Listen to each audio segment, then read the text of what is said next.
কটা? ছটা। ফুল বটে। দেবো দেবো রে বাবা, দেবো দেবো। এক্ষুনি এক্ষুনি চললাম। Tata bye bye. এটা কোনটা করে চললো? এই শোন, কোথাও যাওয়ার দরকার নেই, গান শেখার দরকার নেই। না আমি যাব, আমি মণিমার কাছে গান শিখতে চুপ যাব। করো, তুমি আর কোনোদিন ওখানে যেতে পারবে না। এবার দেখবো কি করে তোমাকে ওইসব গান। ময়না রে ময়না, ময়না রে ময়না,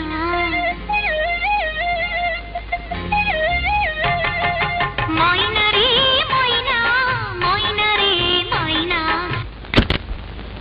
ময়না রে ময়না, ময়না রে ময়না, সোনার খাঁচাটি ছেড়ে এখানে এলি যে উড়ে, সোনার খাঁচাটি ছেড়ে এখানে এলি যে উড়ে, মনটা খুলে গাইবি বলে তানানা তানানা, ময়না রে ময়না, ময়না রে ময়না।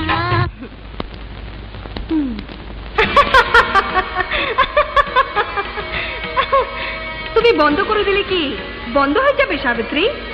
ঘরের আলো নিভিয়ে দিলে তো চাঁদের আলো নিভিয়ে দেওয়া যায় না। বাতাসকে নিজে হাতে মুঠে ধরে রাখা মিথ্যে চেষ্টা করো না সাবিত্রী। তুমি আমাকে তোমার শক্তি দেখাবার চেষ্টা করো না, চলে যাও এখান থেকে। আমার পাওনাটা না নিয়ে আমি কি যেতে পারি সাবিত্রী? পাওনা? তোমার কি পাওনা আছে আমার কাছে? হ্যাঁ, যদি যদি তোমার পাওনা হয়ে থাকে তবে তাকে পাবার কথা ভুলে যাও। কোনো মা তার সন্তানকে কখনো কাউকে দিয়ে দিতে পারে? সেই কথা তোমার আগেই ভাবা উচিত ছিল।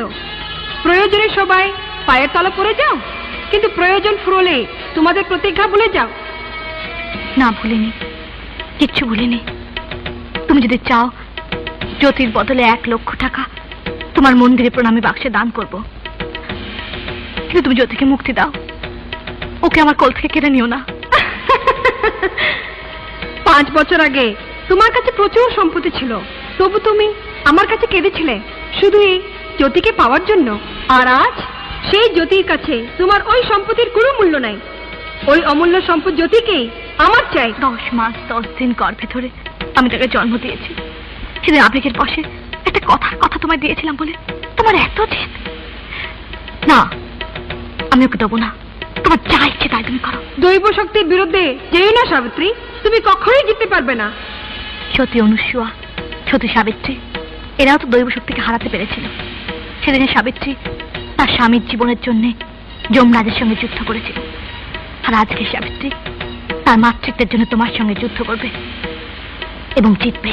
শোনো সাবিত্রী, জ্যোতিকে না নিয়ে আমি এখান থেকে কোথাও যাব না। না,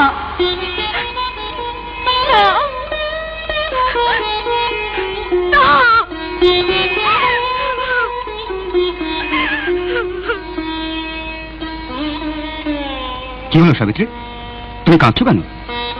কেন? আজ আমি নাগমাতাকে জ্যোতির ঘর টিভিতে দেখেছি, আমার সে কথা বললো। আমি বুঝতে পারছি না প্রকাশ, এসব কি করে হলো? কি বলছো তুমি? প্রকাশ, নাগমাতা যেভাবেই হোক আমার জ্যোতিকে আমার কাছ থেকে কেড়ে নেবে। ও আর আমার কাছে থাকবে না।